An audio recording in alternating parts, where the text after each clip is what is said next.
April 22 Bharat ಆಘಾತದಲ್ಲಿತ್ತು, ದುಃಖದಲ್ಲಿತ್ತು, ಎದೆ ಒಡೆದ ಪರಿಸ್ಥಿತಿ ಇತ್ತು. ಎಲ್ಲ ಶಾಂತವಾಗಿದೆ ಅಂತ ಕಾಶ್ಮೀರ ಟ್ರಿಪ್ಪಿಗೆ ಹೋಗೋಣ ಅಂತ ಹೋದವರ ಪೈಕಿ 26 ಜನ, 26 ಕುಟುಂಬಗಳು, they came back with horrible memories. ಅತ್ಯುತ್ತಮ ನೆನಪುಗಳನ್ನು ಕಾಶ್ಮೀರದಲ್ಲಿ ಸೃಷ್ಟಿ ಮಾಡಿಕೊಂಡು ಬರೋಣ ಅಂತಂದು ಪ್ರವಾಸಕ್ಕೆ ಹೋದವರು, ಯಾರೋ ಬರ್ಡೇಗೆ ಹೋಗಿದ್ರು, ಯಾರೋ ವೆಡ್ಡಿಂಗ್ ಆ್ಯನಿವರ್ಸರಿಗೆ ಹೋಗಿದ್ರು, ಇನ್ಯಾರೋ ಒಳ್ಳೆ ಟೈಮ್ ಇದೆ ಸುತ್ತಾಡ್ಕೊಂಡು ಬರೋಣ ಅಂತ ಹೋಗಿದ್ರು. 26 ಹೆಣಗಳನ್ನು ಉರುಳಿಸಿಬಿಡ್ತು ಲಷ್ಕರ್ ಎ ತಯ್ಯಬಾ. ಅದಾದ ಮೇಲೆ ಭಾರತ ದಿನಗಳನ್ನು ಎಣಿಸ್ತಾ ಇತ್ತು.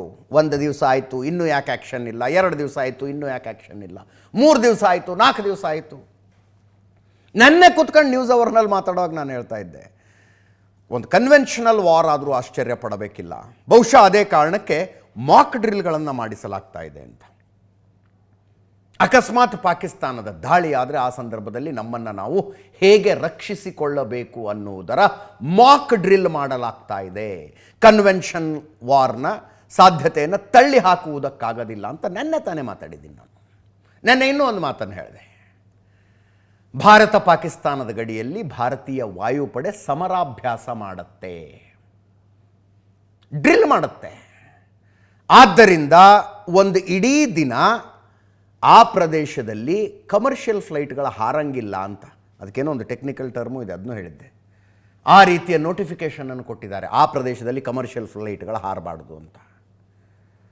ಇವರು ಹೇಳಿದ್ದೇನು, ಡ್ರಿಲ್ ಮಾಡ್ತೀವಿ, ಅಭ್ಯಾಸ ಮಾಡ್ತೀವಿ, ಸಮರಾಭ್ಯಾಸ ಮಾಡ್ತೀವಿ. ರಫಲ್ಗಳು ಹಾರಾಡ್ತವೆ, ಮಿಗ್ 23 ಹಾರಾಡ್ತವೆ, ಜಾಗ್ವಾರ್ ಫ್ಲೈಟ್ಗಳು ಹಾರಾಡ್ತವೆ, ಎಲ್ಲ ಇತ್ತು. ಇದು ಪ್ರಾಕ್ಟೀಸ್ ಮಾಡೋಕ್ಕೆ ಹೋಗಿರಲಿಲ್ಲ ಇವರು ಆ್ಯಕ್ಚುಲಿ ಬಾಂಬ್ ಹಾಕಬೇಕು ಅಂತಲೇ ತಯಾರಿ ಮಾಡ್ಕೊಂಡಿದ್ದು. ಸುಮ್ಮನೆ ಭಾರತೀಯರ ಕನ್ಸಂಪ್ಷನ್ಗೆ, ಪಾಕಿಸ್ತಾನಿಯರ ಕನ್ಸಂಪ್ಷನ್ಗೆ, ಪ್ರಪಂಚದ ಕನ್ಸಂಪ್ಷನ್ಗೆ ಹೇಳಿದ್ದೇನು, ಗಡಿಯಲ್ಲಿ ನಾವು ಯುದ್ಧದ ಡ್ರಿಲ್ ಮಾಡ್ತಾ ಇದ್ದೀವಿ ಅಂತ. ಯಾವ ಡ್ರಿಲ್ಲು ಇಲ್ಲ, ಏನೂ ಇಲ್ಲ. ನೋಡಿದವ್ರು ಅಂದ್ಕೊಂಡಿದ್ರು ಏನೋ ಇದೇನೋ ಫೇಕ್ ಮಿಸೈಲ್ಗಳನ್ನು ಇಟ್ಕೊಂಡು ಹೋಗಿದ್ದಾರೆ, ಸುಮ್ಮನೆ ಅಲ್ಲೋಗಿ ಹಿಂಗೆ ವಾಪಸ್ ಬಂದುಬಿಡ್ತಾರೆ ಅಂತ. ನೋಡಿದ್ರೆ ಪೈಲಟ್ಗಳಿಗೆ ಸ್ಪಷ್ಟ ಆದೇಶ ಇತ್ತು, ಬಟನ್ನು ಒತ್ತಬೇಕು ನೀವು ಅಂತ. 1 ಗಂಟೆ 5 ನಿಮಿಷಕ್ಕೆ ಆರಂಭಗೊಂಡ ಕಾರ್ಯಾಚರಣೆ 1:15 ಪ್ಯಾಕಪ್, 1:15 ಕಾರ್ಯಾಚರಣೆ ಮುಗೀತು. 25 ನಿಮಿಷ 25 ಮಿಸೈಲ್ಗಳು, 9 ಭಯೋತ್ಪಾದಕ ಕೇಂದ್ರಗಳು. ಹೊಸ ಭಾರತದ ಪರಿಚಯವನ್ನು ಇನ್ನೊಮ್ಮೆ ನಾವು ಪ್ರಪಂಚಕ್ಕೆ ಮಾಡಿಕೊಟ್ವಿ. ನಮ್ಮ ನೆಲದ ಮೇಲೆ ರಕ್ತ ಹರಿಸಿದರೆ ಕಟುವಾಗಿ ಟೀಕಿಸುತ್ತೇವೆ ಅಂತ ಹೇಳಿ ವರ್ಲ್ಡ್ ಪವರ್ಗಳ ಮುಂದೆ ಗೋಳಾಡ್ಕೊಂಡು ಬರ್ತಾ ಇದ್ದಂಥ ದೇಶ ಈಗ ಭಾರತ ಅಲ್ಲ ಅನ್ನುವುದನ್ನು ಮತ್ತೊಮ್ಮೆ ಪ್ರಪಂಚಕ್ಕೆ ಇವತ್ತಿನ ಈ ಏರ್ ಸ್ಟ್ರೈಕ್ ಮೂಲಕ, ಆಪರೇಷನ್ ಸಿಂಧೂರ ಮೂಲಕ ಭಾರತ ತೋರಿಸ್ತು. ಉರಿ ಅಟ್ಯಾಕ್ ಆದಾಗ ಸರ್ಜಿಕಲ್ ಸ್ಟ್ರೈಕ್ 2016, 2019 ಪುಲ್ವಾಮಾ ಅಟ್ಯಾಕ್ ಆಗತ್ತೆ, ಏರ್ ಸ್ಟ್ರೈಕು. ಈಗ ಪಹಲ್ಗಾಮ್ ದಾಳಿಗೆ ಪ್ರತೀಕಾರವಾಗಿ ಆಪರೇಷನ್ ಸಿಂಧೂರ. ಹಿಂದಿನ 2 ದಾಳಿಗಳಿಗೂ ಈ ದಾಳಿಗೂ ಇರುವ ವ್ಯತ್ಯಾಸ ಏನು? ಹಿಂದಿನ ದಾಳಿಗಳನ್ನು ಪಾಕಿಸ್ತಾನ ನಿರಾಕರಿಸ್ಬಿಡ್ತು, ನಮ್ಮಲ್ಲಿ ಏನು ಮಾಡೇ ಇಲ್ಲ ಇಂಡಿಯಾದವರು ಅಂತ. ಪಾಕಿಸ್ತಾನದವರೇ ಹಂಗೆ ಹೇಳಿದ ಮೇಲೆ ಅದು ಮಹಾಪ್ರಸಾದ ಅಂತ ಸ್ವೀಕರಿಸುವವರು ನಮ್ಮಲ್ಲೂ ಬಹಳ ಜನ ಇದ್ದಾರೆ. ಸಾಕ್ಷಿ ಕೇಳಿದ್ರು ನಮ್ಮವರು, ಏನು ಪ್ರೂಫ್ ಇದೆ, ಪ್ರೂಫ್ ಬಿಡುಗಡೆ ಮಾಡಿ. ಕೆಲವರು ಉದಾಹರಣೆಗಳನ್ನು ಕೊಟ್ಟರು. ಒಸಾಮಾ ಬಿನ್ ಲಾಡೆನ್ನನ್ನು ಹೊಡೆದು ಹಾಕಿದಾಗ ಅಮೆರಿಕ ಸ್ಯಾಟಲೈಟ್ ಇಮೇಜ್ಗಳನ್ನು ಕೊಡ್ತು, ನೀವು ಕೊಡಿ ಅಂದರು. ನೀವು ಆವಾಗಿನ ಮಾತು ತಗೊಂಡು ಏನು ಮಾಡ್ತೀರಿ? ಮೊನ್ನೆ ರೀ ಇಲ್ಲಿ ನಮ್ಮ ಕಾಂಗ್ರೆಸ್ ಕ್ಯಾಂಡಿಡೇಟ್ ಆಗಿದ್ದರು ಕೊಡಗು ಮೈಸೂರು ಲೋಕಸಭಾ ಕ್ಷೇತ್ರಕ್ಕೆ, ಲಕ್ಷ್ಮಣ್ ಅಂತ, ಯಾವುದೋ 4 ಮರಕ್ಕೆ ಬಾಂಬ್ ಹಾಕಿ ಬಂದು ಏರ್ ಸ್ಟ್ರೈಕು ಅಂದುಬಿಡ್ತು ಭಾರತೀಯ ಸೇನೆ ಅಂತ. This was the mind set. ಕೇಳಿ ಈಗ ಪ್ರೂಫನ್ನು. ಸಾಕಾ, ಇನ್ನೂ ಬೇಕಾ ಪ್ರೂಫು? ಸಾಕಾ, ಇನ್ನೂ ಬೇಕಾ? 1:25 ನಿಮಿಷದಲ್ಲಿ ಭಾರತೀಯ ವಾಯುಪಡೆ ಏನು ಮಾಡಬಹುದು ಪಾಕಿಸ್ತಾನದಲ್ಲಿ ಅನ್ನುವುದನ್ನು ತೋರಿಸ್ತು. ಇದು ಟ್ರೇಲರ್ ಮಾತ್ರ. ಪಹಲ್ಗಾಮ್ ದಾಳಿಗೆ ಪ್ರತೀಕಾರ ಆಯಿತು, ಆಯ್ತಲ್ಲ ಇನ್ನೇನು, ಇಲ್ಲಿಗೆ ನಿಲ್ಲುವಂಥದ್ದು ಅಲ್ಲ ಇದು. ಟೈಮ್ ಲೈನ್ ಹೇಳ್ತೀನಿ ನಿಮಗೆ ಏನೇನಾಯಿತು ಅಂತ. 1:15 ಭಾರತ ಆಪರೇಷನ್ ಸಿಂಧೂರ ಮುಗಿಸ್ತು. 2 ಗಂಟೆ 15 ನಿಮಿಷಕ್ಕೆ ಪಾಕಿಸ್ತಾನ ಕನ್ಫರ್ಮ್ ಮಾಡ್ತು ನಮ್ಮ ಮೇಲೆ ಅಟ್ಯಾಕ್ ಆಗಿದೆ ಅಂತ. 2:15 ನಾನು ಮಧ್ಯರಾತ್ರಿಯ ಟೈಮ್ ಲೈನ್ ಅನ್ನು ಹೇಳ್ತಾ ಇದ್ದೀನಿ. 2 ಗಂಟೆ 47 ನಿಮಿಷ ಪಾಕಿಸ್ತಾನದಿಂದ ಬರಬಹುದಾದ ಪ್ರತಿದಾಳಿಯನ್ನು ಎದುರಿಸೋದಕ್ಕೆ ಏರ್ ಡಿಫೆನ್ಸ್ ಸಿಸ್ಟಮ್ ಅನ್ನು ಭಾರತ ಆಕ್ಟಿವೇಟ್ ಮಾಡ್ತು. 3 ಗಂಟೆ 13 ನಿಮಿಷಕ್ಕೆ ಅಮೆರಿಕಕ್ಕೆ ನಾವು ಯಾವ ಕಾರ್ಯಾಚರಣೆಯನ್ನು ಮಾಡಿದ್ದೀವಿ ಅನ್ನುವ ವಿವರಗಳನ್ನು ಭಾರತ ಕೊಡ್ತು. 3 ಗಂಟೆ 13 ನಿಮಿಷಕ್ಕೆ. 3 ಗಂಟೆ 16 ನಿಮಿಷಕ್ಕೆ ಲಾಹೋರ್ ಸಿಯಾಲ್ಕೋಟ್ ಏರ್ಪೋರ್ಟ್ಗಳನ್ನು ಪಾಕಿಸ್ತಾನ 2 ದಿನಗಳ ಕಾಲ ಬಂದ್ ಮಾಡಿ ಆದೇಶ ಹೊರಡಿಸಿತು. ಲಾಹೋರ್ ಮತ್ತು ಸಿಯಾಲ್ಕೋಟ್ ಏರ್ಪೋರ್ಟ್ಗಳ ಬಂದ್. 3 ಗಂಟೆ 22 ನಿಮಿಷ ಇಸ್ಲಾಮಾಬಾದ್ ಲಾಹೋರ್ ವಿಮಾನಗಳ ಹಾರಾಟ ನಿಲ್ಲಿಸಲಾಯಿತು. 3 ಗಂಟೆ 59 ನಿಮಿಷಕ್ಕೆ Bharat UK, Saudi Arabia, Russia ಮತ್ತು ಯುನೈಟೆಡ್ ಅರಬ್ ಎಮಿರೇಟ್ಸ್ಗೆ ಈ ಮಾಹಿತಿಯನ್ನು ಕೊಡ್ತು, ಏನು ಕಾರ್ಯಾಚರಣೆ ಆಗಿದೆ ಅಂತ. ಸಾಯಂಕಾಲ ಲೆಫ್ಟ್, ರೈಟ್ ಆ್ಯಂಡ್ ಸೆಂಟರ್ ಆರಂಭಗೊಳ್ಳುವ ತನಕ 30 ದೇಶಗಳಿಗೆ ಭಾರತ ಮಾಹಿತಿಯನ್ನು ಹಂಚಿಕೊಂಡಿದೆ, ಶೇರ್ ಮಾಡಿಕೊಂಡಿದೆ ಏನೇನಾಯಿತು ಅಂತ. ಅಜಿತ್ ದೋವಲ್ ಆಯಾ ದೇಶಗಳ ಪ್ರಧಾನಮಂತ್ರಿಗಳು ಅಥವಾ ರಾಷ್ಟ್ರಪತಿಗಳ ಭದ್ರತಾ ಸಲಹೆಗಾರರಿಗೆ ಮಾತಾಡಿ ಮಾಹಿತಿಯನ್ನು ಕೊಟ್ಟಿದ್ದಾರೆ. ಸಾಯಂಕಾಲದ ತನಕ ಇದು ಟಾರ್ಗೆಟ್ ಆದಂಥ ಭಯೋತ್ಪಾದಕ ಕೇಂದ್ರಗಳು ಯಾವುದು, ಅವುಗಳ ಇಂಪಾರ್ಟೆನ್ಸ್ ಏನು, ಮ್ಯಾಪ್ನಲ್ಲೇ ತೋರಿಸ್ಬಿಡ್ತೀನಿ ಒಂದ್ಸಲ. ಲಷ್ಕರ್ ಎ ತಯ್ಯಬಾ, ಜೈಷ್ ಎ ಮೊಹಮ್ಮದ್, ಹಿಜ್ಬುಲ್ ಮುಜಾಹಿದ್ದೀನ್ 3 ಭಯೋತ್ಪಾದಕ ಸಂಘಟನೆಗಳು ನಡೆಸ್ತಾ ಇದ್ದ ಮದರಸಾಗಳು ಮತ್ತು ಮಸೀದಿಗಳು ಟಾರ್ಗೆಟ್ ಆಗಿತ್ತು. ಮದರಸ ಶಿಕ್ಷಣಕ್ಕಾಗಿರಲಿಲ್ಲ, ಮಸೀದಿ ಪ್ರಾರ್ಥನೆಗಾಗಿರಲಿಲ್ಲ. ಪ್ರಾರ್ಥನೆಯೂ ಮಾಡ್ತಿದ್ರು, ಶಿಕ್ಷಣವನ್ನು ಕೊಡ್ತಿದ್ರು. ಯಾವ ಪ್ರಾರ್ಥನೆ ಯಾವ ಶಿಕ್ಷಣ ಅನ್ನೋದು ಇಂಪಾರ್ಟೆಂಟ್ ಆಗೋದಿಲ್ವಾ? 9 ಭಯೋತ್ಪಾದಕ ಕೇಂದ್ರಗಳ ಪೈಕಿ 5 ಭಯೋತ್ಪಾದಕ ಕೇಂದ್ರಗಳು ಪಾಕ್ ಆಕ್ಯುಪೈಡ್ ಕಾಶ್ಮೀರದಲ್ಲಿದ್ದಂಥದ್ದು. ಇನ್ನು 4 ಡೀಪ್ ಇನ್ಸೈಡ್ ಪಾಕಿಸ್ತಾನ್. ಅದರಲ್ಲಿ ಒಂದಂತೂ ಸುಭಾನಲ್ಲಾ ಮಸೀದಿ ಭವಾಲ್ಪುರದಲ್ಲಿ, ಪಾಕಿಸ್ತಾನದ ಭವಾಲ್ಪುರದಲ್ಲಿ, ಇಂಟರ್ನ್ಯಾಷನಲ್ ಬಾರ್ಡರ್ನಿಂದ 100 ಕಿಲೋಮೀಟರ್ ಪಾಕಿಸ್ತಾನದ ಒಳಗಿತ್ತದು. 100 ಕಿಲೋಮೀಟರ್ ಪಂಜಾಬ್ ಪ್ರಾಂತ್ಯದಲ್ಲಿ. ಅದನ್ನು ಭಾರತೀಯ ವಾಯುಪಡೆ ಹೊಡೆದು ಹಾಕಿತು. ಶಾವೈನಲ್ಲಾ ಕ್ಯಾಂಪ್, ಮುಜಫರಾಬಾದ್ ಪಾಕ್ ಆಕ್ಯುಪೈಡ್ ಕಾಶ್ಮೀರದ ರಾಜಧಾನಿ. ಟಾರ್ಗೆಟ್ ನಂಬರ್ 1 ಶಾವೈನಲ್ಲಾ ಕ್ಯಾಂಪ್ ಮುಜಫರಾಬಾದ್ನಲ್ಲಿ. ಲಷ್ಕರ್ ಎ ತಯ್ಯಬಾದ ಸೆಂಟರ್ ಇದು. LOC ಇಂದ 30 ಕಿಲೋಮೀಟರ್ ದೂರದಲ್ಲಿದೆ. ಇದು ಲೈನ್ ಆಫ್ ಕಂಟ್ರೋಲ್ ರೆಡ್ ಕಲರ್ನಲ್ಲಿ ಕಾಣೋದು. ಇದು ನಮ್ಮ ಕಾಶ್ಮೀರ.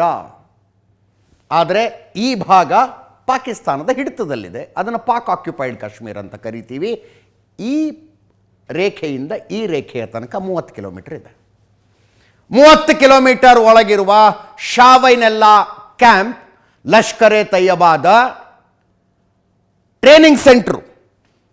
2000ನೇ ಇಸ್ವಿಯಿಂದ ಇಲ್ಲಿ ಲಷ್ಕರ್ ಎ ತಯ್ಯಬಾ ಟ್ರೈನಿಂಗ್ ಕೊಡ್ತಾ ಇದೆ. ಮುಂಬೈ ಟೆರರ್ ಅಟ್ಯಾಕ್ ಮಾಡಿದ ಭಯೋತ್ಪಾದಕರಿಗೆ ಟ್ರೈನಿಂಗ್ ಆಗಿದ್ದು ಇಲ್ಲೇ. 2008ರಲ್ಲಿ ನಡೆದ ಭಯೋತ್ಪಾದಕ ದಾಳಿಗೂ ಭಾರತ ಆಪರೇಷನ್ ಸಿಂಧೂರದಲ್ಲಿ ಸೇಡು ತೀರಿಸಿಕೊಂಡಿತು. ಮುಂಬೈ ಟೆರರ್ ಅಟ್ಯಾಕಿನ ಭಯೋತ್ಪಾದಕರಿಗೆ 10 ಜನ ಭಯೋತ್ಪಾದಕರಿಗೆ ಇಲ್ಲೇ ಟ್ರೈನಿಂಗ್ ಆಗಿತ್ತು, ಇಲ್ಲಿಯೂ ಟ್ರೈನಿಂಗ್ ಆಗಿತ್ತು ಅಂತ 2 ಸೆಂಟರ್ನಲ್ಲಾಗುತ್ತೆ. ಇದು ಒಂದು ಸೆಂಟರ್. ಉತ್ತರ ಕಾಶ್ಮೀರವನ್ನು ಗುರಿಯಾಗಿಸಿಕೊಂಡು ನಡೆದ ದಾಳಿಗಳಿಗೆ ಪ್ರಮುಖವಾಗಿ ಭಯೋತ್ಪಾದಕರನ್ನು ಈ ಸೆಂಟರ್ ಪ್ರೊವೈಡ್ ಮಾಡ್ತಾ ಇತ್ತು.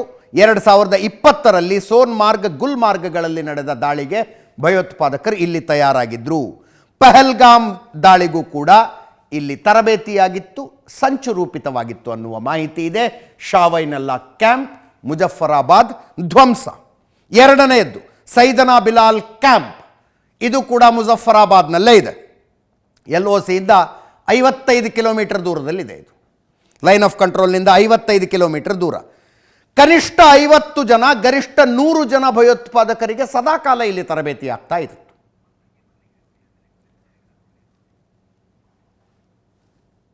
ಐವತ್ತರಿಂದ 100 ಭಯೋತ್ಪಾದಕರಿಗೆ ಸದಾಕಾಲ ಇಲ್ಲಿ ತರಬೇತಿ ಆಗ್ತಾ ಇತ್ತು. ಪಾಕಿಸ್ತಾನಿ ಸೇನೆಯ ಸ್ಪೆಷಲ್ ಸರ್ವಿಸ್ ಗ್ರೂಪ್ನ ಕಮಾಂಡೋಗಳೇ ಟ್ರೈನಿಂಗ್ ಕೊಡ್ತಾ ಇದ್ರಂತೆ. ಇದು ಕೂಡ ಧ್ವಂಸ. ಒಂದ್ಸಲ ಎಲ್ಲ 9 ಹೇಳ್ಬಿಡ್ತೀನಿ ಯಾವ್ಯಾವುದು ಅಂತ.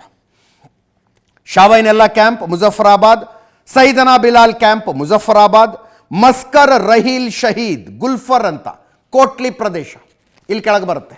ಇದು ಕೂಡ ಪಾಕ್ ಆಕ್ಯುಪೈಡ್ ಕಾಶ್ಮೀರದಲ್ಲೇ. 4ನೇದ್ದು ಮರ್ಕಜ್ ಅಹ್ಲೆ ಹದೀಸ್ ಬರ್ನಾಲಾ ಬಿಂಚರ್ನಲ್ಲಿ, ಇದು ಕೂಡ Pak occupied Kashmir.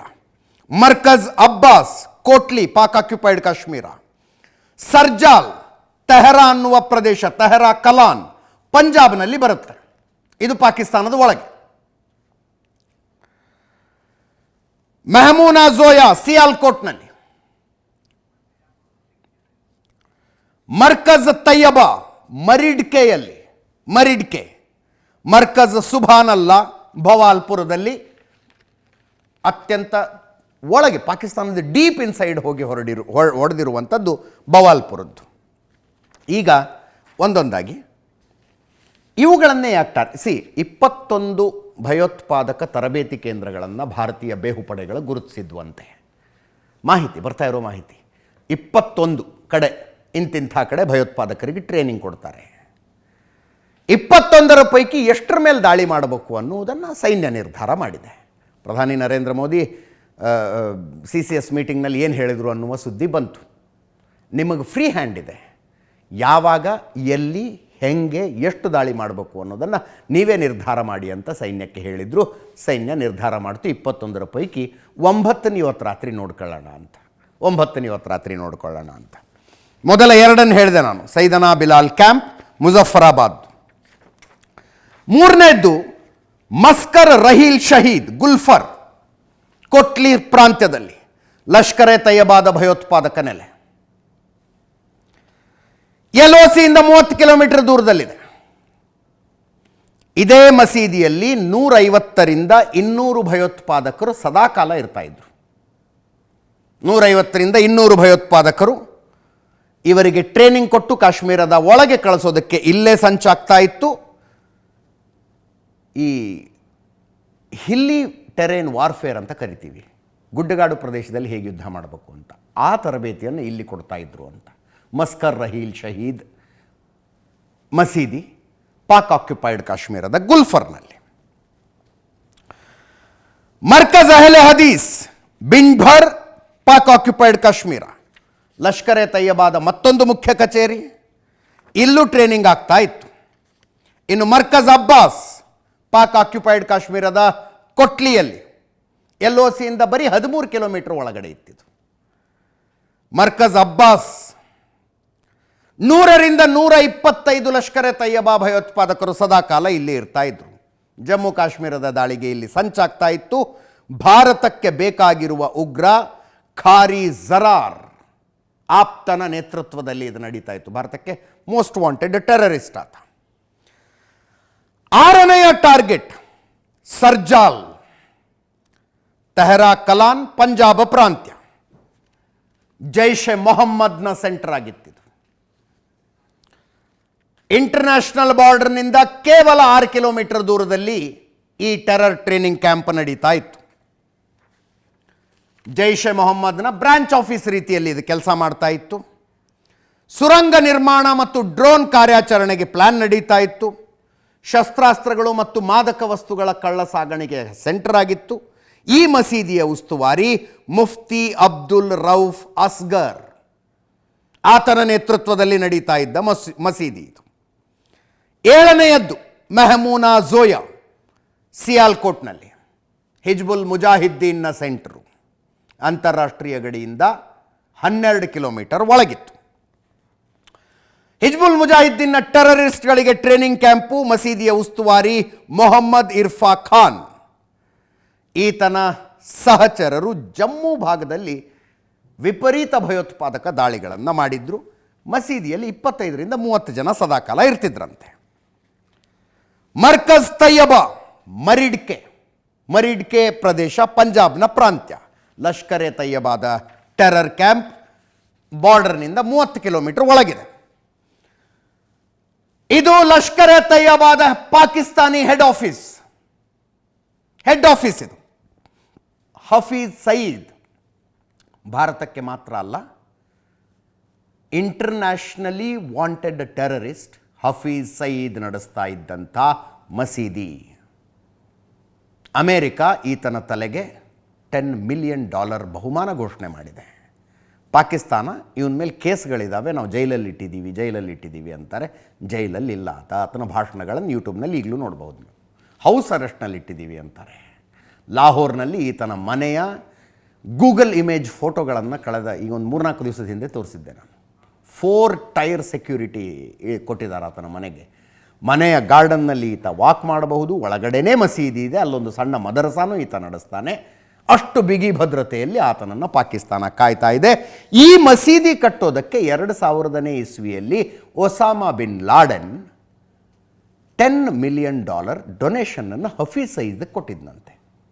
Osama bin Laden ಕೊಟ್ಟಿದ್ದ ಡೊನೇಷನ್ ಮೇಲೆ ಶುರುವಾಗಿದ್ದಂಥ ಮಸೀದಿ ಇದು. ಅಜ್ಮಲ್ ಕಸಬ್, ತಹಾವೂರ್ ರಾಣಾ, ಡೇವಿಡ್ ಹೆಡ್ಲಿಗೆ ಇಲ್ಲಿ ತರಬೇತಿಯಾಗಿತ್ತು. ಇನ್ನು ಕೊನೆಯದಾಗಿ 9ನೇದಾಗಿ ಮರ್ಕಜ್ ಸುಬಾನಲ್ಲಾ, ಗಡಿಯಿಂದ 100 ಕಿಲೋಮೀಟರ್ ಒಳಗೆ ಡೀಪ್ ಇನ್ಸೈಡ್ ಪಾಕಿಸ್ತಾನ್. ಜೈಷ್ ಎ ಮೊಹಮ್ಮದ್ ಟೆರರಿಸ್ಟ್ಗಳ ಕ್ಯಾಂಪ್. 18 ಎಕರೆ ಮೌಲಾನಾ ಮಸೂದ್ ಅಜರ್ನ ಮನೆಯೂ ಇಲ್ಲೇ ಇತ್ತು. ಬವಲ್ಪುರ ಮಸೀದಿಯ ಆವರಣದಲ್ಲಿ ಆತನ ಮನೆ ಇತ್ತು. 18 ಎಕರೆ ಪ್ರದೇಶ, ಮನೆ, ಮಸೀದಿ ಮತ್ತು ಮದರಸ ಎಲ್ಲ ಕೂಡ ಇಲ್ಲೇ ಇದ್ದು. ಆರಂಭದಲ್ಲೇ ಹೇಳಿಬಿಟ್ಟೆ ನಾನು, ಸಾಕ್ಷಿ ಬೇಕಾ, ಎಷ್ಟು ಬೇಕಾ ತಗೊಳ್ಳಿ ಅಂತ. ಇವತ್ತು ಮಧ್ಯಾಹ್ನ ಪ್ರೆಸ್ ಮೀಟ್ ಮಾಡಿ ಭಾರತೀಯ ಸೇನೆ ಕೆಲವು ಸಾಕ್ಷಿಗಳನ್ನು ಕೊಡ್ತು, ದೃಶ್ಯಗಳನ್ನು ತೋರಿಸ್ತು. ನಮ್ಮ ಜನ ಅದನ್ನು ನಂಬೋರಲ್ಲ. ದೂರದಿಂದ ಇದೆ, ಅದು ಕತ್ಲಲ್ಲಿದೆ, ಏನೋ ಪಟಾಕಿ ಸಿಡ್ದಂಗೆ ಸಿಡಿಯುತ್ತೆ, ಇನ್ನು ಬಾಂಬ್ ದಾಳಿ ಅನ್ಕೊಳ್ಳೋಣ ಅಂತ.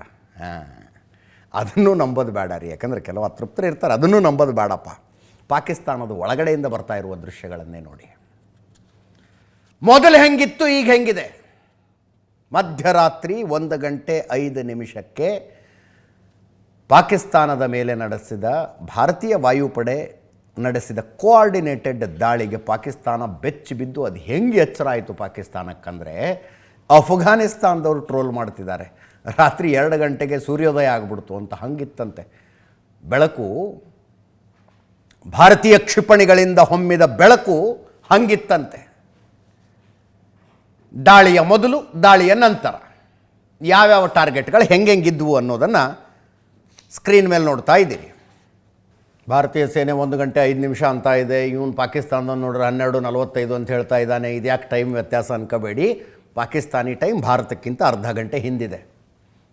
ಅದರ ಅರ್ಥ ಮೊದಲನೇ ಅಟ್ಯಾಕನ್ನೇ ಈತ ನೋಡಿದ್ದಾನೆ ಅಂತ ಅರ್ಥ. ಅದು 2 ಮಾದರಿಯ ಮಿಸೈಲ್ಗಳನ್ನು ಭಾರತ ಬಳಸಿದೆ. ಟೋಟಲ್ 25 ಮಿಸೈಲ್ಗಳು ಫೈರ್ ಆಗಿರೋದು. ಒಂದು ಸ್ಕಾಲ್ಪ್, ಇನ್ನೊಂದು ಹ್ಯಾಮರ್. 2 ರೀತಿಯ ಮಿಸೈಲ್ಗಳನ್ನು ಭಾರತ ಈ ದಾಳಿಗೆ ಬಳಸಿದೆ. 2 ಕೂಡ Europe made. SCALP missile 1300 kg weight ಬರುತ್ತೆ, ಸ್ಫೋಟಕವೂ ಸೇರಿದಂತೆ. ಟೋಟಲ್ ಸಿಸ್ಟಮ್ 1300 kg ಇರುತ್ತೆ. ರಫಾಲ್ ಯುದ್ಧ ವಿಮಾನಗಳಿಗೆ ಇವುಗಳನ್ನು ಅಳವಡಿಸಿ ಏರ್ ಟು ಲ್ಯಾಂಡ್ ಅಟ್ಯಾಕ್ ಮಾಡಬಹುದು. ಇದರ ಸ್ಪೆಷಾಲಿಟಿ ಏನು ಅಂದರೆ, ಬಂಕರ್ಗಳು, ಭೂಮಿಯ ಒಳಗಡೆ ನಿರ್ಮಿಸಿರುವಂತಹ ಕಟ್ಟಡಗಳು. ಅಂದರೆ ಇದು ಟೆರೆಸನ್ನು ಹೋಲ್ ಮಾಡ್ಕೊಂಡು ಹೋಗುತ್ತೆ. ಆಮೇಲೆ ತೋರಿಸ್ತೀನಿ ನಾನು ಈ ಮೌಲಾನಾ ಮಸೂದ್ ಅಜರ್ನ ಮಸೀದಿಯ ಛಾವಣಿ ಹೆಂಗೆ ಹೋಲಾಗಿದೆ ಅಂತ. ಅದು ಸ್ಕಾಲ್ಪ್ ಮಿಸೈಲ್. ಕಟ್ಟಡಗಳ ಒಳಗೆ ಹೋಗಿ ಹೋಲ್ ಮಾಡಿ ಒಳಗಡೆ ಹೋಗಿ ಬ್ಲಾಸ್ಟ್ ಆಗುತ್ತೆ. ಅತ್ಯಾಧುನಿಕ ನ್ಯಾವಿಗೇಷನ್ ವ್ಯವಸ್ಥೆ ಇದೆ. GPS ಬಳಸಿ ಸರಿಯಾದ ಟಾರ್ಗೆಟನ್ನು ರೀಚ್ ಆಗುತ್ತೆ. 250ರಿಂದ 560 ಕಿಲೋಮೀಟರ್ ತನಕ ಸಾಗಿ ತನ್ನ ಗುರಿ ಮುಟ್ಟಿ ಸ್ಫೋಟಗೊಳ್ಳುವ ಸಾಮರ್ಥ್ಯ ಸ್ಕಾಲ್ಪಿಗಿದೆ. ಇನ್ನು ಹ್ಯಾಮರ್, ಇದು 20ರಿಂದ 70 ಕಿಲೋಮೀಟರ್ ತನಕದ ಸಾಮರ್ಥ್ಯ. 20ರಿಂದ 70 ಕಿಲೋಮೀಟರ್ ಶಾರ್ಟ್ ಡಿಸ್ಟೆನ್ಸ್. ಇದರ ಗಾತ್ರ, ತೂಕ ಬೇರೆ ಬೇರೆ ಬರುತ್ತೆ. 125 kgಯಿಂದ 1000 kgಯ ತನಕ ಬೇರೆ ಬೇರೆ ಮಾಡೆಲ್ಗಳಲ್ಲಿ ಇದು ಬರುತ್ತೆ.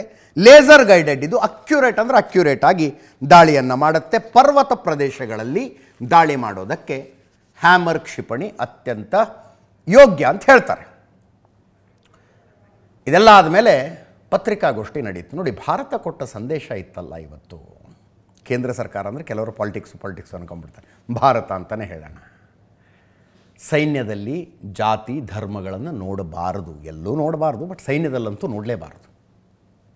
ಭಾರತೀಯ ಸೇನೆಯಲ್ಲಿ ಯಾವ ಜಾತಿಯವರು ಎಷ್ಟಿದ್ದಾರೆ, ಯಾವ ಧರ್ಮದವರು ಎಷ್ಟಿದ್ದಾರೆ. ಕೆಲವು ಉಪಾಧ್ಯಾಪಿಗಳಿರ್ತವೆ, ಅಲ್ಲೂ ಜಾತಿ ಗಣತಿ ಮಾಡೋದಕ್ಕೆ ಹೋಗ್ಬಿಟ್ಟಿದ್ರು. ಹಿಂದಿನ ಸರ್ಕಾರ ಇದ್ದಾಗ ಒಂದು ಸಲ ಭಾರತೀಯ ಸೇನೆ ಹೇಳ್ತು, ಇಂಥದ್ದನ್ನೆಲ್ಲ ನೀವು ನಿಮ್ಮ ಸಮಾಜದಲ್ಲಿ, ನಾಗರಿಕ ಸಮಾಜದಲ್ಲಿ ಇಟ್ಕೊಳ್ಳಿ, ಮಿಲಿಟ್ರಿ ಎಸ್ಟಾಬ್ಲಿಷ್ಮೆಂಟಿಗೆ ಅದನ್ನು ತರಬೇಡಿ ಅಂತ ಹೇಳ್ತು. ನೋಡಬಾರ್ದು ಜಾತಿ ಧರ್ಮಗಳನ್ನು. ಆದರೆ ಭಾರತ ಕೊಟ್ಟ ಸಂದೇಶ ಇತ್ತಲ್ಲ.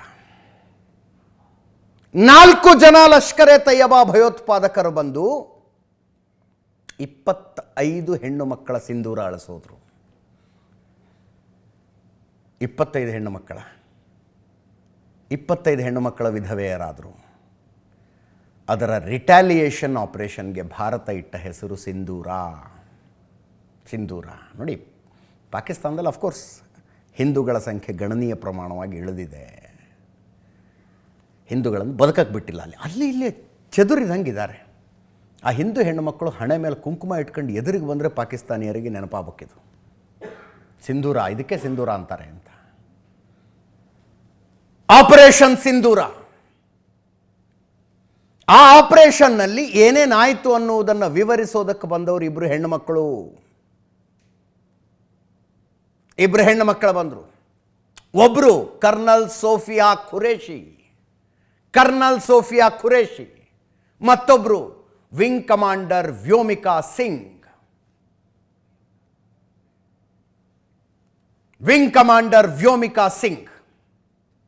ಇಬ್ಬರು ಮಹಿಳಾ ಸೇನಾಧಿಕಾರಿಗಳ ಮೂಲಕ ಜಗತ್ತಿಗೆ ಮಾಹಿತಿ ಕೊಡ್ತು ಭಾರತ, ಇಂಥದ್ದೊಂದು ಆಪರೇಷನ್ ಮಾಡಿದ್ದೀವಿ ನಾವು ಅಂತ. ಕರ್ನಲ್ ಸೋಫಿಯಾ ಖುರೇಶಿ, ಕೇಳಿಸ್ಕೊಳ್ಳಿ ಒಂದು ಸಲ, ಆಮೇಲೆ ಅವರ ವಿವರಗಳನ್ನು ಹೇಳ್ತೀನಿ. मैं कर्नल सोफिया कुरैशी और मेरे साथ विंग कमांडर व्योमिका सिंह आज आपको 6 से 7 मई 2025 की रात 1:05 से 1:30 बजे के बीच भारतीय सशस्त्र बलों द्वारा अंजाम दिए गए ऑपरेशन सिंदूर के बारे में जानकारी देंगे। ऑपरेशन सिंदूर 22 अप्रैल को पहलगाम में हुए विभत्स आतंकवादी हमले के शिकार मासूम नागरिकों व उनके परिवारों को न्याय देने के लिए लॉन्च किया गया था। इस कार्रवाई में 9 टेररिस्ट कैंप्स को टारगेट किया गया और पूरी तरह से इसे बर्बाद किया गया। पाकिस्तान में पिछले 3 दशकों से टेरर इंफ्रास्ट्रक्चर का निर्माण हो रहा है। इसमें recruitment, indoctrination centres, training areas व लॉन्च पैड शामिल थे, जो पाकिस्तान और पाक अधिकृत जम्मू कश्मीर POJK दोनों में फैले हैं। A niche technology weapons with careful selection of warheads was ensured so that there will be no collateral damage. The point of impact in each of the target was a specific building or a group of buildings. All the targets were neutralized with clinical efficiency, and the results reiterate the professionalism of the Indian Armed Forces in the planning and execution of their operations. No military establishments were targeted. India has demonstrated considerable restraint in its response. However, it must be said that the Indian Armed Forces are fully prepared to respond to Pakistani misadventures, if any, that will escalate this situation. Colonel Sofiya Qureshi ಮೂಲತಃ ಗುಜರಾತ್ನವರು, 44 ವರ್ಷ ವಯಸ್ಸು, 1981 Born she's. ತಾಯಿ ಹಲೀಮಾ ಖುರೇಶಿ, ತಂದೆ ತಾಜ್ ಮೊಹಮ್ಮದ್. ಇಡೀ ಕುಟುಂಬಕ್ಕೆ military ಹಿನ್ನೆಲೆ ಇದೆ. ಸೋಫಿಯಾ ಅಜ್ಜ ಕೂಡ ಇಂಡಿಯನ್ ಆರ್ಮಿಗೆ ಸೇವೆ ಸಲ್ಲಿಸಿದವರು. ಖುರೇಶಿ ಗಂಡ ಪತಿ ಮೇಜರ್ ತಾಜುದ್ದೀನ್ ಖುರೇಶಿ ಅವರ ಗಂಡ ಮೇಜರ್, ಹೆಂಡತಿ ಕರ್ನಲ್. 1997ನಲ್ಲಿ MS ಯೂನಿವರ್ಸಿಟಿಯಿಂದ ಜೀವರಸಾಯನಶಾಸ್ತ್ರದಲ್ಲಿ ಸ್ನಾತಕೋತ್ತರ ಪದವಿ. ಚಿಕ್ಕಂದಿನಿಂದ ಕನಸು, ಅಜ್ಜನ ರೀತಿಯಲ್ಲೇ ನಾನು ಸೈನ್ಯದಲ್ಲಿ ಕೆಲಸ ಮಾಡಬೇಕು ಅಂತ. ಆ ಆಸೆ ಈಡೇರಿಸಿಕೊಳ್ಳೋದಕ್ಕೆ ಭಾರತೀಯ ಸೇನೆ ಸೇರಿದ್ರು ಸೋಫಿಯಾ ಖುರೇಷಿ. ಭಾರತೀಯ ಸೇನೆ ಸಿಗ್ನಲ್ ಕಾರ್ಪ್ಸ್ನಲ್ಲಿ ಅಧಿಕಾರಿಯಾಗಿ ಸೇವೆ ಶುರು ಮಾಡಿದ್ರು. ಮಿಲಿಟರಿ ಸಮರಾಭ್ಯಾಸದಲ್ಲಿ ತುಕಡಿಗಳನ್ನು ಮುನ್ನಡೆಸಿದ ಅನುಭವ ಇದೆ. ಮೊದಲ ಮಹಿಳಾ ಅಧಿಕಾರಿ, ತುಕಡಿಗಳನ್ನು ಮುನ್ನಡೆಸಿದ ಮೊದಲ ಮಹಿಳಾ ಅಧಿಕಾರಿ ಅನ್ನುವ ಹೆಮ್ಮೆ ಅವರದ್ದು. 2016ರಲ್ಲಿ ಎಕ್ಸಸೈಸ್ ಫೋರ್ಸ್ 18 ಸೇನೆಯ ತಂಡವನ್ನು ಇವರು ಮುನ್ನಡೆಸಿದ್ರು. ಇದು ಭಾರತದ ಅತಿ ದೊಡ್ಡ ವಿದೇಶಿ ಮಿಲಿಟರಿ ಕವಾಯತ್ತು. ಇಂಟರ್ನ್ಯಾಷನಲ್ ವಾರ್ ಗೇಮ್ಸ್ನಲ್ಲಿ ಮಹಿಳೆಯರ ತಂಡವನ್ನು ಮುನ್ನಡೆಸಿದ ಕೀರ್ತಿ ಸೋಫಿಯಾ ಖುರೇಷಿಗಿದೆ. ಇಂಥ ಹೆಣ್ಣು ಮಕ್ಕಳು ಆಗಬೇಕಾಗಿರೋದು ಮಾದರಿ, ರೋಲ್ ಮಾಡೆಲ್ ಆಗಬೇಕಾಗಿರೋದು ಇಂಥ ಹೆಣ್ಣು ಮಕ್ಕಳು. Wing commander Vyomika Singh, she is a helicopter pilot. ತಂದೆ ತಾಯಿ ವ್ಯೋಮಿಕಾ ಅಂತ ಹೆಸರಿಟ್ಟಿದ್ದಾರೆ. ವ್ಯೋಮಿಕಾ ಅಂದರೆ ಆಕಾಶದ ಪುತ್ರಿ ಅಂತ ಅರ್ಥ. ಹೆಸರಿನ ಅರ್ಥವೇ ಆಕಾಶದ ಪುತ್ರಿ. Vyomika helicopter pilot, wing commander. College ದಿನಗಳಲ್ಲಿ NCC ಏರ್ ವಿಂಗ್ನಲ್ಲಿದ್ದರು. ಎಂಜಿನಿಯರು ಪದವಿಯಿಂದ 2019 ಡಿಸೆಂಬರ್ 18ನೇ ತಾರೀಕು ಇಂಡಿಯನ್ ಏರ್ಫೋರ್ಸಿಗೆ ಜಾಯ್ನ್ ಆದರು. ಚೇತಕ್ ಮತ್ತು ಚೀತಾ ಹೆಲಿಕಾಪ್ಟರ್ಗಳನ್ನು ಅತ್ಯಂತ ಕಠಿಣ ಪರಿಸ್ಥಿತಿಗಳಲ್ಲೂ ಹಾರಿಸ್ತಾರೆ. ಈ ಕುಟುಂಬದಿಂದ ಮೊಟ್ಟ ಮೊದಲ ಸಾಧನೆ ಮಾಡಿದ ಹೆಣ್ಣು ಮಕ್ಕಳು ಇವರ ಕುಟುಂಬದಿಂದ Vyomika Singh. Helicopter pilot and wing commander. 2,500 ಗಂಟೆಗಳ ಹಾರಾಟದ ಅನುಭವ ವ್ಯೋಮಿಕಾ ಸಿಂಗರಿಗಿದೆ. ಈ ಪ್ರೆಸ್ ಮೀಟನ್ನು ಇಬ್ಬರು ಮಹಿಳಾ ಸೇನಾಧಿಕಾರಿಗಳು ವಿವರಗಳನ್ನು ಕೊಟ್ಟರು. ಮಧ್ಯದಲ್ಲಿ ಕೂತ್ಕೊಂಡು ಆ ವಿವರಗಳಿಗೆ ಮುನ್ನುಡಿ ಕೊಟ್ಟಂಥವರು ವಿದೇಶಾಂಗ ಕಾರ್ಯದರ್ಶಿ ವಿಕ್ರಮ್ ಮಿಸ್ರಿ.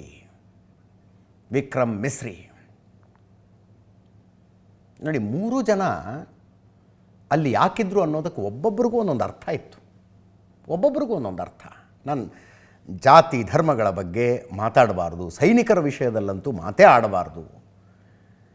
ಆದರೆ ಭಾರತ ಕೊಟ್ಟ ಸಂದೇಶ ಹೆಂಗಿತ್ರಿ ಇವರ ಮೂಲಕ ಜಗತ್ತಿಗೆ ಹೇಳಿಸುವ ಮೂಲಕ? ಆಯ್ತು, ಹೇಳೇ ಬಿಡ್ತೀನಿ ನಾನು. ಖುರೇಷಿ ಒಬ್ಬ ಮುಸ್ಲಿಂ ಹೆಣ್ಣುಮಗಳು. ವ್ಯೋಮಿಕಾ ಸಿಂಗ್, ಸೋಫಿಯಾ ಖುರೇಷಿ ಮುಸ್ಲಿಂ ಹೆಣ್ಣುಮಗಳು. ಸೋಫಿಯಾ ಖುರೇಷಿ ಮುಸ್ಲಿಂ ಆದರೆ ವ್ಯೋಮಿಕಾ ಸಿಂಗ್ ಒಬ್ಬ ಸಿಖ್ ಹೆಣ್ಣುಮಗಳು. ಸಿಂಗ್ ಅಲ್ಲಿ ಅವನು ಗುರುಪತ್ವಂತ್ ಸಿಂಗ್ ಪನ್ನು ನಿಂತ್ಕೊಂಡು ಪಾಕಿಸ್ತಾನದ ಸೇನೆ ಭಾರತದ ಮೇಲೆ ದಾಳಿ ಮಾಡಿದ್ರೆ ಗಡಿಯಲ್ಲಿ ಸಿಖ್ಖರೆಲ್ಲರೂ ಅವ್ರನ್ನ ಸ್ವಾಗತಿಸಬೇಕು. ಭಾರತೀಯ ಸೇನೆಯಲ್ಲಿ ಸಿಖ್ ಸೈನಿಕರು ಪಾಕಿಸ್ತಾನದ ವಿರುದ್ಧ ಯುದ್ಧ ಮಾಡಬಾರ್ದು ಅಂತ ಅಲ್ಲೇ ಕೂತ್ಕೊಂಡು ಕೆನಡಾದಲ್ಲಿ ಹೇಳುತ್ತದು ಅವಿವೇಕ. ಇನ್ನೊಂದು ಕಡೆ ಆಸಿಮ್ ಮುನೀರ್, ಹಿಂದೂ ಮುಸ್ಲಿಮರು ಹೆಂಗೆ ಬೇರೆ ಬೇರೆ, 2 ನೇಷನ್ ಥಿಯರಿ ಏನು ಅದನ್ನೆಲ್ಲ ಹೇಳಿದ್ದ. ಸೋಫಿಯಾ ಖುರೇಷಿ ಕೂತ್ಕೊಂಡು ಪ್ರೆಸ್ ಮೀಟ್ನಲ್ಲಿ ಹಿಂದಿಯಲ್ಲಿ ವಿವರಗಳನ್ನು ಕೊಟ್ಟರೆ, ವ್ಯೋಮಿಕಾ ಸಿಂಗ್ ಇಂಗ್ಲೀಷ್ನಲ್ಲಿ ವಿವರಗಳನ್ನು ಕೊಟ್ಟರು. ಮಧ್ಯದಲ್ಲಿ ಕೂತ್ಕೊಂಡಿದ್ದ ವಿಕ್ರಮ್ ಮಿಸ್ರಿ, ವಿದೇಶಾಂಗ ಕಾರ್ಯದರ್ಶಿ, ಒಬ್ಬ ಕಾಶ್ಮೀರಿ ಪಂಡಿತ ಅನ್ನುವ ಕಾರಣಕ್ಕಾಗಿ ಕಾಶ್ಮೀರದಿಂದ ಹೊರಗೆ ಹಾಕಿಸಿಕೊಂಡ ಲಕ್ಷಾಂತರ ಜನರ ಪೈಕಿ ಒಬ್ಬರು ವಿಕ್ರಮ್ ಮಿಸ್ರಿ. ಇವತ್ತು ವಿದೇಶಾಂಗ ಕಾರ್ಯದರ್ಶಿ. ಆಪರೇಷನ್ ಸಿಂಧೂರದ ವಿವರಗಳನ್ನು ಜಗತ್ತಿಗೆ ಕೊಡುವಾಗ ಮುನ್ನುಡಿಯನ್ನು ಹೇಳಿದ್ರು. ಕೇಳಿಸ್ಕೊಳ್ಳಿ ಒಮ್ಮೆ. Despite a fortnight having passed since the attacks, there has been no demonstrable step from Pakistan to take action against the terrorist infrastructure on its territory or on territory under its control. Instead, all it has indulged in are denials and allegations. Our intelligence monitoring of Pakistan-based terrorist modules indicated that further attacks against India were impending. There was thus a compulsion both to deter and to preempt. These actions were measured, non-escalatory, proportionate, and responsible. They focused on dismantling the terrorist infrastructure and disabling terrorists likely to be sent across to India. ಇಷ್ಟೆಲ್ಲ ಆಯ್ತಲ್ಲ, ಇವತ್ತು ಹಣೆ ಬರ ಸ್ವಲ್ಪ ಸರಿ ಇದ್ದದ್ದು, ಏನೋ luck ಇದ್ದದ್ದು ಮೌಲಾನಾ ಮಸೂದ್ ಅಜರ್ದು. ಆತನ ಮನೆಯ ಮೇಲೆ ಅವನಿಗೇನೋ ಬೆಡ್ ರಿಡನ್ ಆಗಿದ್ದಾನಂತೆ, ಎದ್ದೋಡಾಡೋಕ್ಕಾಗೋದಿಲ್ಲ. ಕರಾಚಿಯಲ್ಲಿ ಒಂದು ಸೇಫ್ ಹೌಸಲ್ಲಿದ್ದಾನಂತೆ. ಅವನು ಒಬ್ಬ ಮಿಸ್ ಆಗ್ಬಿಟ್ಟ ಇವತ್ತು. ಆತನ ಕುಟುಂಬದ 14 ಜನ ಸತ್ತು ಹೋಗ್ಬಿಟ್ರು. ಒಂದೊಂದು ಸಲ ಬೇಜಾರು ಅನಿಸುತ್ತೆ. ಮಕ್ಕಳು, ಹೆಣ್ಮಕ್ಳು, ಅವ್ರೇನು ತಪ್ಪು ಮಾಡಿದ್ರು. ಕರುಣೆ ಹೊಂದಿರುವವರ ಬಗ್ಗೆ ಕರುಣೆ ಹೊಂದುವುದು ಸರಿ. ಯಾರಿಗೆ ಅಮಾಯಕರ ಬಗ್ಗೆ, ಮಕ್ಕಳು ಮರಿ ಬಗ್ಗೆ, ಹೆಣ್ಣು ಮಕ್ಕಳ ಬಗ್ಗೆ ಕರುಣೆ ಇರುತ್ತಲ್ಲ, ಅವ್ರ ಬಗ್ಗೆ ಕರುಣೆ ಇಟ್ಕೊಳ್ಳೋದು ಕರೆಕ್ಟು. ಇಂಥ ಹೈವಾನರ ಬಗ್ಗೆ ಎಲ್ಲ ಏನು ಕರುಣೆ? ಅವರೇನು ತಪ್ಪು ಮಾಡಿದ್ರು? ಕೆಲವೊಂದು ಸಲ ಆಗುತ್ತೆ. ಹುಟ್ಟಬಾರದ ಜಾಗದಲ್ಲಿ ಹುಟ್ಟುಬಿಡ್ತಾರೆ, ಹುಟ್ಟಬಾರದ ಸನ್ನಿವೇಶದಲ್ಲಿ ಹುಟ್ಟುತ್ತಾರೆ. ಭವಾಲ್ಪುರದ ಮಸೀದಿ ಮನೆ ಎಲ್ಲ ಸೇರಿ 18 ಕಿಲೋಮೀಟರ್ ಸರೌಂಡಿಂಗ್ನಲ್ಲಿತ್ತು ಈತನದ್ದು. ಮಸೀದಿ ಮನೆ 2ರ ಮೇಲೂ ಏರ್ ಸ್ಟ್ರೈಕ್ ಆಗಿದೆ. 14 ಜನ ಸತ್ತು ಹೋದರು. ಏನು ಗ್ಯಾರಂಟಿ ಅಂದರೆ, ಮೌಲಾನಾ ಮಸೂದ್ ಅಜರೇ ಪ್ರೆಸ್ ನೋಟ್ ರೀತಿಯಲ್ಲಿ ಒಂದನ್ನು ಬಿಡುಗಡೆ ಮಾಡಿದ್ದಾನೆ. ಪೂರ್ತಿ ಓದ್ತೀನಿ ನಾನು, ಯಾರ್ಯಾರು ಸತ್ರು ಅನ್ನೋದನ್ನು ಹೇಳ್ಕೊಂಡಿದ್ದಾನೆ. ಕ್ರೂರ ಮೋದಿಯ ದಾಳಿ ನಮಗೆ ಸರಿಪಡಿಸಲಾಗದ ಹಾನಿ ಮಾಡಿದೆ ಅಂತ ನಾನು. ಈತನ ಭಯೋತ್ಪಾದಕ ಕೃತ್ಯದಿಂದ ಸತ್ತಿರುವ ಒಂದು ಕುಟುಂಬದವ್ರ ಜೊತೆಗೆ ಮಾತನಾಡಿದ್ರು ಇವನು ಮಾಡಿರುವ ಸರಿಪಡಿಸಲಾಗದ ಹಾನಿ ಎಂಥದ್ದು ಅನ್ನೋದು ಗೊತ್ತಾಗ್ತಿತ್ತು.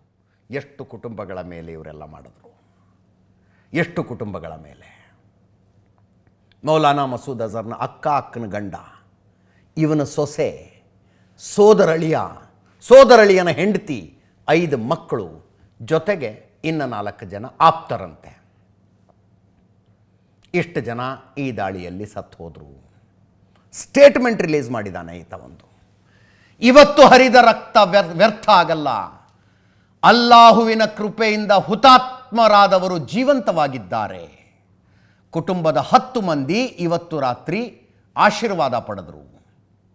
ನನ್ನ ಕುಟುಂಬದ 5 ಮುಗ್ಧ ಮಕ್ಕಳಿಗೆ ಗೌರವ ನೀಡಲಾಯಿತು ಅಂತ. 5 ಮುಗ್ಧ ಮಕ್ಕಳಿಗೆ ಗೌರವ ನೀಡಲಾಯಿತು ಅಂದರೆ ಏನು? ಹುತಾತ್ಮರಾಗುವುದು ಕೂಡ ಒಂದು ಗೌರವ ಅಂತ ಆತ ಹೇಳ್ತಾ ಇರೋದು. ಅಲ್ಲಾಹುವಿನ ಆಶೀರ್ವಾದ ಆಯಿತು ಇವರಿಗೆ ಅಂತ. ಪಹಲ್ಗಾಮ್ ದಾಳಿಗೆ ಪಾಕಿಸ್ತಾನಕ್ಕೆ ಬಂದು ಟ್ರೈನಿಂಗ್ ಕೊಟ್ಟವರು ಹಮಾಸ್ನವರು. ಹಮಾಸ್ ಪ್ಯಾಲೆಸ್ಟೈನಿ ಭಯೋತ್ಪಾದಕ ಸಂಘಟನೆ. ಆ ಹಮಾಸ್ನವರು ಅಕ್ಟೋಬರ್ 7, 2023 ನಸುಕಿನ ಜಾವ ಇಸ್ರೇಲಿಗೆ ನುಗ್ಗಿ ಮಕ್ಕಳ ಮರಿಗಳ ಮೇಲೆ ಮಾಡಿದ ದೌರ್ಜನ್ಯ, ಹೆಣ್ಣು ಮಕ್ಕಳ ಮೇಲೆ ಮಾಡಿದ್ದ ದೌರ್ಜನ್ಯ ಇತ್ತಲ್ರಿ. 9 ತಿಂಗಳ ಮಗುನ ಇವರು ಒತ್ತೆಯಾಳು ಆಗಿ ಪ್ಯಾಲೆಸ್ಟೈನ್ ಒಳಗಡೆ ಕರ್ಕೊಂಡೋಗಿ, ಗಾಜಾ ಸ್ಟ್ರಿಪ್ ಒಳಗಡೆ ಕರ್ಕೊಂಡೋಗಿ ಅದನ್ನು ಕೊಂದು ಅದರ ಶವಪೆಟ್ಟಿಗೆಯನ್ನು ವಾರ್ ಮೆಮೊರಿಯಲ್ ರೀತಿಯಲ್ಲಿ, ವಿಕ್ಟ್ರಿ ಸಿಂಬಾಲ್ ರೀತಿಯಲ್ಲಿ ಮೆರವಣಿಗೆ ಮಾಡಿಬಿಟ್ರು. ನೋಡಿ ಏನು ಮಾಡಿದ್ದೀವಿ ನಾವು ಅಂತ. 9 ತಿಂಗಳ ಮಗುವಿನ ಹೆಣವನ್ನು. ಈಗ ಮೌಲಾನಾ ಮಸೂದ್ ಅಜರ್, ಅಯ್ಯೋ ನಮ್ಮ ಮನೆ 5 ಜನ ಮಕ್ಕಳು ಸತ್ತೋಗ್ಬಿಟ್ರು ಅಂತಿದ್ದಾನೆ. ಅಲ್ಲಾಹುವಿನ ಸ್ವರ್ಗದಲ್ಲಿ ಹುತಾತ್ಮರಾದವರ ಶ್ರೇಣಿಯನ್ನು ಹೆಚ್ಚಿಸಲಿ. ಮೋದಿಯ ಹೇಡಿ ಸೈನ್ಯ ಮಕ್ಕಳು ಮಹಿಳೆಯರನ್ನು ಹುತಾತ್ಮರನ್ನಾಗಿಸಿದೆ. ಅಲೆಲೆಲೆಲೆಲೆಲೆಲೆ. ಇಂಥ ದುರಂತ ಘಟನೆ ನಡೆದಿದೆ, ಅದನ್ನು ಯಾರೂ ಸಹಿಸೋದಕ್ಕಾಗೋದಿಲ್ಲ. ಹುತಾತ್ಮರಾಗುವುದು ಸೋಲಲ್ಲ, ಅದು ಗೌರವ, ಯಶಸ್ಸಿನ ಬ್ಯಾಡ್ಜ್ ಅದು. ಆತನ ಹೇಳಿಕೆಯನ್ನು ಹೇಳ್ತಾ ಇದ್ದೀನಿ ನಾನು ನಿಮಗೆ. ನಾವು ನಮ್ಮ ಭಗವಂತನನ್ನು ಭೇಟಿಯಾಗಲು ಪ್ರಾರ್ಥಿಸ್ತಾ ಇದ್ವಿ. ಅಲ್ಲಾಹು ಅಂತಿಮವಾಗಿ ಆ ಕ್ಷಣವನ್ನು ಅವರಿಗೆ ದಯಪಾಲಿಸಿದನು. ವೃದ್ಧರೊಬ್ಬರು 4 ಸಲ ಹುತಾತ್ಮ ಮರಣದ ಕನಸು ಕಂಡಿದ್ದರು. ಈತನ ಮಸೀದಿಯಲ್ಲಿ ಯಾರೊಬ್ಬ ಮುದುಕ ಇದ್ದಂತೆ, ಅವನು 4 ಸಲ ಅನ್ಕೊಂಡಿದ್ರಂಥವ್ರು ಹುತಾತ್ಮನಾಗಬೇಕು ಅಂದರೆ ಏನು, ಕಾಫಿರ ಕೈಯಲ್ಲಿ ಸಾಯ್ಬೇಕು ಅಂತ. ಆವಾಗ ಹೆಚ್ಚಿನ ಶ್ರೇಣಿಯ ಸ್ವರ್ಗ ಸಿಗುತ್ತೆ ಅಂತ ಪುಸ್ತಕದಲ್ಲಿರೋದು ಹೇಳ್ತಾರೆ ಅವರು. ಅಂದರೆ ಸತ್ತವರ ಪೈಕಿ ಅತ್ಯಂತ ಉತ್ತಮವಾದ ಸ್ವರ್ಗ ಯಾರಿಗೆ ಸಿಗುತ್ತಂದರೆ ಯಾರು ಹೋರಾಟದಲ್ಲಿ ಮೃತಪಟ್ಟಿರ್ತಾರೋ ಅವರಿಗೆ.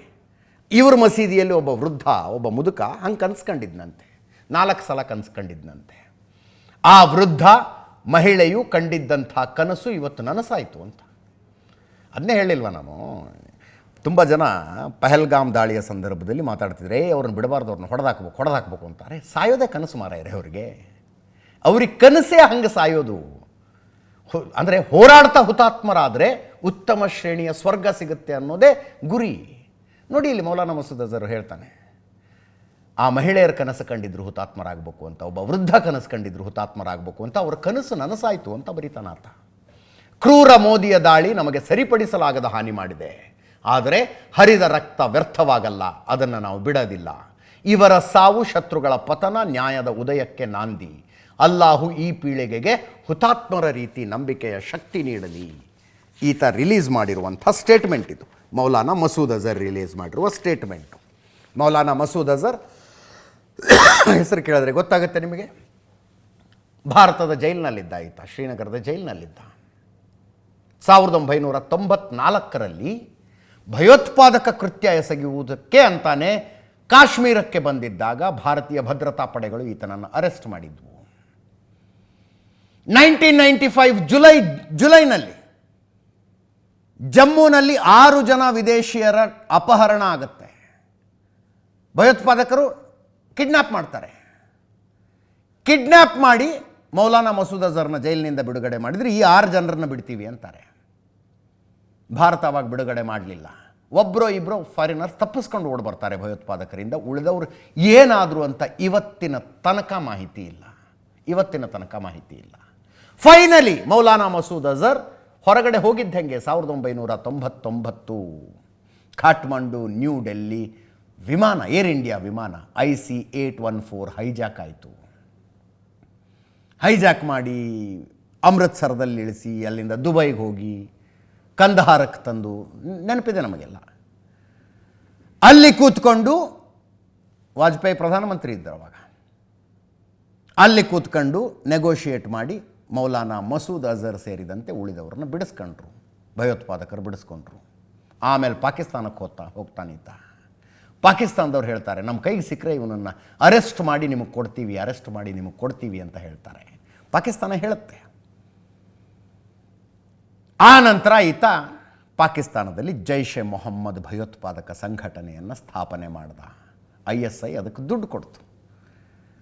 1999ರಲ್ಲಿ ಮೌಲಾನಾ ಮಸೂದ್ ಅಜರ್ ಭಾರತದ ಜೈಲಿನಿಂದ ಬಿಡುಗಡೆಯಾಗಿ ಹೋದ. ಬಿಡುಗಡೆ ಅಂದರೆ ರಿಲೀಸ್ ಅಂತಲ್ಲ, ಅದು ಒತ್ತೆಯಾಳಾಗಿ ಇಟ್ಕೊಂಡು ಕರ್ಕೊಂಡು ಹೋದರು. 2001ರಲ್ಲಿ ಸಂಸತ್ ಭವನದ ಮೇಲೆ ಜೈಷ್ ಎ ಮೊಹಮ್ಮದ್ ದಾಳಿ ಮಾಡಿತು. 2002ರಲ್ಲಿ ಅಕ್ಷರಧಾಮ ಟೆಂಪಲ್ ಮೇಲೆ ದಾಳಿ ಮಾಡಿತು, ಇವನದ್ದೇ ಸಂಘಟನೆ. 2016 ಪಠಾಣ್ ಕೋಟ್ ಮೇಲಿನ ದಾಳಿಯನ್ನು ಮಾಡಿದ್ದು ಇದೇ ಜೈಷ್ ಎ ಮೊಹಮ್ಮದ್. 2016 ಉರಿ ಸೇನಾ ನೆಲೆಯ ಮೇಲಿನ ದಾಳಿ ಈತನ ಜೈಷ್ ಎ ಮೊಹಮ್ಮದ್ ಮಾಡಿದ್ದು. 2019 ಪುಲ್ವಾಮಾ, ಮರೆಯೋದಕ್ಕಾಗತ್ತಾ ಅದನ್ನು, ಮಾಡಿದ್ದು ಈತನದ್ದೇ ಜೈಷ್ ಎ ಮೊಹಮ್ಮದ್. ಆ ಎಲ್ಲ ಭಯೋತ್ಪಾದಕ ದಾಳಿಗಳಲ್ಲಿ ಸತ್ತಂಥವರ ಮನೆಯ ಸಂಕಟಗಳನ್ನು ಈತ ನೋಡಿದರೆ ಜೀವನದಲ್ಲಿ ಸುಧಾರಣೆಯಾದರೂ ಆಗ್ತಿದ್ನೋ ಏನೋ. ಈಗ ತನ್ನ ಮನೆಯವರು ಸತ್ತಾಗ ಕ್ರೂರ ಮೋದಿಯ ಸೈನ್ಯ ಹಿಂಗೆಲ್ಲ ಮಾಡ್ತು ಅಂತಿದ್ದಾನೆ. ಕ್ರೂರ ಮೋದಿಯ ಸೈನ್ಯ ಅಂತ. ಇನ್ನೊಂದು ಕಡೆ ಪಾಕಿಸ್ತಾನದ ಆಂಬಿಗ್ವಿಟಿಯ ಬಗ್ಗೆ ಹೇಳ್ತಾ ಇದ್ದೆ ನಾನು. ಅಲ್ಲಿನ ಪ್ರಧಾನಮಂತ್ರಿಗಳು, ಟೈಮ್ ಕಡಿಮೆ ಇದೆ, 3 ಭಾರತದ ಯುದ್ಧ ವಿಮಾನಗಳನ್ನು ಹೊಡೆದಾಕ್ಬಿಟ್ಟಿದ್ದೀವಿ ನಾವು ಅಂತ ಸಂಸತ್ನಲ್ಲಿ ನಿಂತ್ಕೊಂಡು ಮಾತಾಡಿರೋದು ಶಹಬಾಜ್ ಶರೀಫ್. ಪಾಕಿಸ್ತಾನದ ಪ್ರಧಾನಮಂತ್ರಿಗಳು ಹಿಂಗೆ ಮಾಡ್ತಾರೆ. ಪಾಕಿಸ್ತಾನದ ರಕ್ಷಣಾ ಸಚಿವರು, ಭಾರತ ನಮ್ಮ ಮೇಲೆ ದಾಳಿ ಮಾಡ್ತು, ನಾವೇನೂ ಮಾಡಿಲ್ಲ ಅಂದರೆ ದಾಳಿಗೆ ಪ್ರತೀಕಾರ ಏನೂ ಹೇಳಿಲ್ಲ ನಾವು. ಅದು ಹೆಂಗಿತ್ತು ಅಂದರೆ, ಯಾರು ಬಂದು ಹೊಡೆದಾಗ ಇನ್ನೊಂದು ಸಲ ಹೊಡೆದ್ರೆ ನೀನು ಬಿಡೋದಿಲ್ಲ ಅಂತಾರೆ ನೋಡಿ. ಆ ಭಾಷೆಯಲ್ಲಿ ಪಾಕಿಸ್ತಾನದ ರಕ್ಷಣಾ ಸಚಿವರು ಮಾತಾಡ್ತಾರೆ. ಭಾರತ ದಾಳಿ ಮಾಡುವುದನ್ನು ನಿಲ್ಲಿಸಿದರೆ ನಾವು ಮಾತುಕತೆ ಆಡಿ ಪರಿಸ್ಥಿತಿಯನ್ನು ತಿಳಿಗೊಳಿಸುವುದಕ್ಕೆ ಪ್ರಯತ್ನಿಸಬಹುದು. ಖ್ವಾಜಾ ಆಸಿಫ್ ಪಾಕಿಸ್ತಾನದ ರಕ್ಷಣಾ ಸಚಿವರ ಮಾತು. ಭಾರತ ದಾಳಿ ನಿಲ್ಲಿಸಿದರೆ ಉದ್ವಿಗ್ನತೆ ಶಮನಕ್ಕೆ ನಾವು ಸಿದ್ಧ. ಇದನ್ನು ಭಾರತವೇ ಆರಂಭಿಸಿದೆ, ನಾವು ಪ್ರತಿಕ್ರಿಯಿಸಿದ್ದೀವಿ. ಭಾರತದ ವಿರುದ್ಧ ನಾವು ಯಾವುದೇ ದೊಡ್ಡ ದಾಳಿ ನಡೆಸಿಲ್ಲ. ಒಂದು ವೇಳೆ ಭಾರತ ದಾಳಿ ಮಾಡಿದ್ರೆ ಪ್ರತಿಕ್ರಿಯಿಸ್ತೀವಿ. ಭಾರತ ಹಿಂದೆ ಸರಿದ್ರೆ ನಾವು ಉದ್ವಿಗ್ನತೆಯನ್ನು ನಿವಾರಿಸ್ತೀವಿ. ನಾವು ಗುಂಡಿನ ದಾಳಿಗೆ ಒಳಗಾದರೆ ನಮ್ಮನ್ನು ರಕ್ಷಿಸಿಕೊಳ್ಳಬೇಕಾಗತ್ತೆ ಅಂತ ಪಾಕಿಸ್ತಾನದ ರಕ್ಷಣಾ ಸಚಿವರ ಮಾತು. ಇನ್ನೊಂದು ಕಡೆ ಜೋರು ಚರ್ಚೆ ಆಗ್ತಿದೆ ಎಲ್ಲ ಕಡೆ. ಇದು ಪಾರ್ಟ್ 1 ಇದು ಅಂತ. ಪಾರ್ಟ್ 1 ನಮ್ಮ ಬೇಹುಪಡೆಗಳು ಗುರುತಿಸಿ ಕೊಟ್ಟಿರೋದು 21 ಟಾರ್ಗೆಟ್ಗಳನ್ನು. 21 ಕಡೆ ಭಯೋತ್ಪಾದಕ ಟ್ರೈನಿಂಗ್ ನಡೀತಾ ಇದೆ ನೋಡಿ ಅಂತ 21 ಟಾರ್ಗೆಟ್ಗಳನ್ನು 9 ಹೊಡೆದಿರೋದು. 9 ಹೊಡೆದಿದ್ದೀವಿ. ಉಳಿದಿದ್ದು ಇವತ್ತು ರಾತ್ರಿ ಆಗುತ್ತೋ, ನಾಳೆ ರಾತ್ರಿ ಆಗುತ್ತೋ, ಒಂದು ವಾರ ಬಿಟ್ಟಾಗುತ್ತೋ, ಯಾವಾಗಾಗುತ್ತೋ ಗೊತ್ತಿಲ್ಲ. All depends on how Pakistan will react. ಭಾರತದ ಈ ದಾಳಿಗೆ ಪಾಕಿಸ್ತಾನ ಹೆಂಗೆ ರಿಯಾಕ್ಟ್ ಮಾಡುತ್ತೆ ಅನ್ನೋದ್ರ ಮೇಲೆ ಡಿಪೆಂಡ್ ಆಗುತ್ತೆ. ನೋಡೋಣ. ಇದು ಇಲ್ಲಿಗೆ ಮುಗಿದಿಲ್ಲ, ನೆನಪಿಟ್ಕೊಳ್ಳಿ. ಪಹಲ್ಗಾಮ್ ದಾಳಿಗೆ ಪ್ರತೀಕಾರ ತೀರಿಸಲಾಯಿತು ಅಲ್ಲ, ಈಗ ಇದು ಆರಂಭ ಆಯಿತು. ಎಲ್ಲಿಗೆ ಹೋಗಿ ನಿಲ್ಲುತ್ತೋ ಗೊತ್ತಿಲ್ಲ. ಇದರೊಂದಿಗೆ ಇವತ್ತಿನ ನ್ಯೂಸ್ ಅವರ್ ಮುಗಿಸ್ತಾ ಇದ್ದೀನಿ. ನೇರ ದಿಟ್ಟ ನಿರಂತರ ಸುದ್ದಿಗಾಗಿ ನೋಡ್ತಾ ಇರಿ ಏಷ್ಯಾನೆಟ್ ಸುವರ್ಣ ನ್ಯೂಸ್. ಈಗ